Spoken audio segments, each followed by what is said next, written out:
What if I told thou that the happiest moment of thy life hath already happened, but thou wast too busy chasing the future to notice it? What if everything thou art working towards right now, everything thou thinkest will finally make thee happy, is actually the very thing holding thee back from happiness? I learned this the hard way 3 years ago. I hit rock bottom. Picture me at 3 a.m., Mountain Dew in one hand, phone in the other, ordering my fifth takeout that week. My room, my parents' basement, looked like a gaming cave. Empty energy drink cans everywhere. Blinds permanent L shut, and the only light coming from my triple monitor setup running World of Warcraft. I weighed 265 pounds. My bank account, $43.80.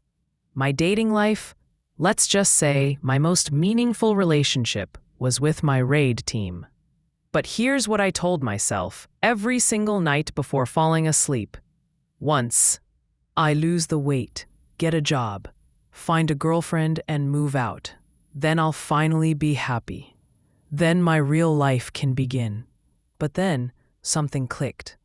I started small, really small, switched one Monster Energy for water, walked for 10 minutes around the block, applied for one job per day. Each tiny victory felt amazing. My heart would race every time I hit submit on a job application. I'd get this weird flutter of excitement when I managed to walk further than the day before. However, the real breakthrough came from the most unexpected place: my obsession with gaming. See, in World of Warcraft, I'd spend months grinding for the best gear.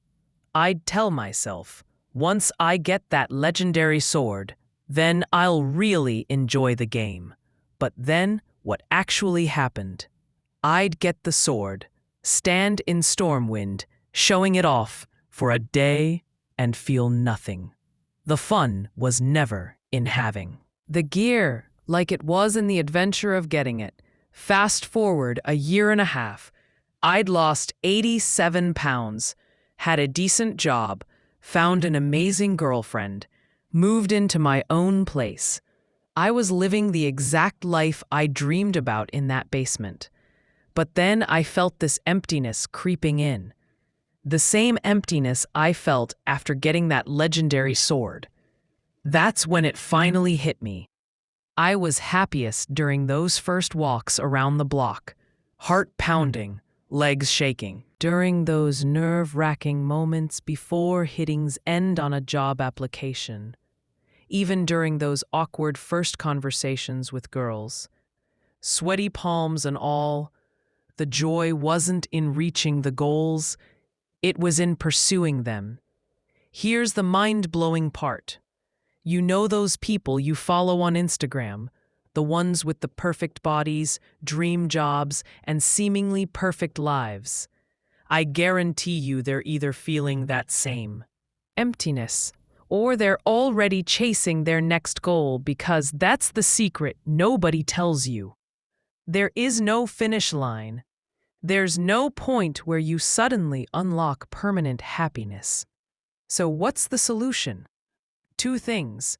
First, always have something you're actively pursuing. Maybe it's learning to cook more than just microwave meals. Maybe it's finally reading that book that's been sitting on your nightstand. Maybe it's learning 3 chords on that dusty guitar in your closet. The size of the goal doesn't matter. Like, what matters is having something that pulls you forward. But then, here's the bigger truth, and this is crucial. Stop waiting to live. That voice in your head saying, "I'll be happy when," is lying to you. The life of your dreams isn't waiting at some future milestone. It's waiting in those small moments of progress, in those tiny victories, in those heart-racing moments. When you're pushing just slightly past your comfort zone tomorrow morning, you could wake up and start living the life of your dreams. Not because you'll suddenly have everything you want, but then because you'll finally understand that the dream life is in the pursuit itself. It's in the journey, the growth, the daily small wins, and yes, even in the failures that make you stronger. With that said, thanks for watching, and until next time.